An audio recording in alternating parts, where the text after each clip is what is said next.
Hey, what's up, everybody? This is D from Brooklyn with a little bit of a different Sunday swim. I was looking at Greg Jones's video about his first aquarium, and I thought it was really interesting because I think everybody really remembers or tends to base their whether they stay in or get out of a hobby on their first aquarium. And although it's been a long time, I was sitting back and thinking about my first aquarium, and it was quite a few years ago. I mean, it's a long time ago. We're talking about like in the late 70s, 79. And the reason I remember it because I was really young, and I don't even know what possessed my mother to pick up this aquarium. But I used to go to a little barber shop here in Brooklyn down on, I believe it's on Bedford Avenue. Yeah, Bedford Avenue. And across the street from the barber shop was probably one of the first aquariums I ever went to, Al's Aquarium. Now, if you guys know me a long time, you know Al's Aquarium was one of the better and more experienced aquarium stores in existence at the time as well. I was a kid, so it's probably the one that I knew the most. But right across the street from the barber shop, I thought it was really a treat being a little kid, single parent, the youngest of five, so I was home by myself a majority of the time. And what I remember is Al's knowledge of fish. And long story short, my mother bought this aquarium. It had to be, for back then, probably a 30-gallon tall, weird shaped aquarium, but hood, stand. Back in those days, to buy a aquarium stand in the hood, you're talking a couple $100, which was a lot of money way back then. So mother bought the aquarium. I think she got goldfish, and of course that lasted for about I'd say probably a couple of weeks. Fish were croaking, because nobody really knew back then. There was no internet, there was no computer.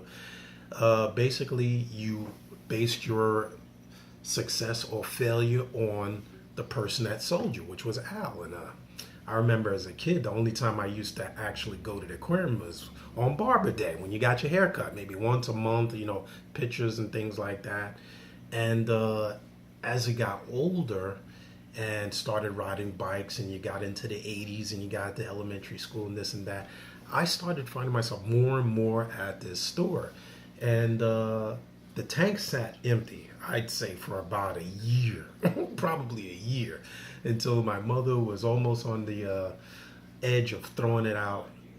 We had actually glass gravel back then. If you guys, for all my old timers out there, gravel wasn't always that pea gravel. It was like a cut up glass, all this different color. And when you used to clean the gravel, you cut your hands up, scrape your hands, scrape the glass. It was just really funny thinking about it now, because now we have all these modern conveniences and special sediment soils and all of this stuff. But I remember getting on my bike and going to that place every week, saving up my allowance, and the first fish that really got me interested were Oscars. Really strange, but I guess the Oscar was what you would consider now your fancy African cichlids. Back then, Oscars. We had wild Oscars that were like orange, they were black, and I just thought it was a really interesting fish. And I remember Al, and then back then Marty also worked there, Al's daughter, and these guys knew a lot about fish. And buying these Oscars and cleaning that tank, it was something that I remember to today. While people were buying comic books and bubble gum, I had comic books, but I was getting on my bike and riding from Ocean Avenue down to Bedford Avenue on my bike and carrying fish in a bag, in my book bag, coming back home. People, what are you buying? Oh, there's fish. What's a fish? Kid getting on his bike to buy fish and raising those fish from babies this big to monsters that big. When people came to my house, they were like, wow, how'd you get this fish this big? And going back and forth to a guy that actually knew and explained how to take care of fish before the internet was a really big deal. And I think it's one of the better memories. God bless him, Al is gone now to a better place. But when I think about now having reef tanks and helping other people build tanks and looking at things that they do with the technology and all of this, it really comes down to someone really wanting to help you and someone that cares about the hobby. Now, as a testament to a first fish tank, that aquarium in Brooklyn was one of the first places that I remember, and I remember because there weren't many of them, that had the first saltwater tank. He had a saltwater tank running dimsels. He had sand in there. He had the first angelfish that I ever seen. That angelfish had to be probably a couple $100 back then because people didn't keep saltwater tanks. And the first time I saw that, I remember him saying, you know, Dave, young kid, probably grown man looking at a kid wanting to do it. He's like, you gotta do a lot of homework before you can buy that. And he actually gave me my first, I want to say was TFH, yeah, the Tropical Fish Hobbyist magazine, gave me the magazine.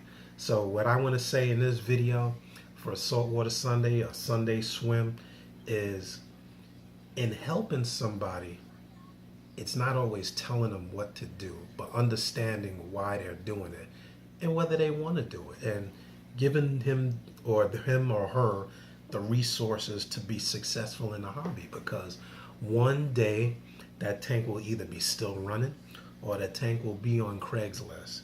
And it comes down to that first experience. When someone does good, they stay in the hobby. When they have a bad first experience, they don't stay in the hobby. So a shout out to all you guys that are out there making videos, keeping tanks, and helping people, especially the younger generation. At our meetings, when we have our club meetings on those Fridays, and I see young people in the hobby bidding on fish, spending their allowance, buying tanks, it's a beautiful thing. It's a beautiful thing to help the next generation. Anyway, especially the younger people, do something positive, do something that takes discipline, do something that takes science, research, and determination to do well and succeed. So do me a favor, make a video about your first aquarium, and do yourself a favor. Help the next person be successful in the hobby. This is D with a little Sunday swim, more of a public service announcement. Keep those tanks running. Tank on, everybody. This is D signing out. Let's see those videos. If you make a video, leave a link or a note in the comments so people can check out a video about your first aquarium. And I'm out, people. Love, peace, and hair grace. See ya.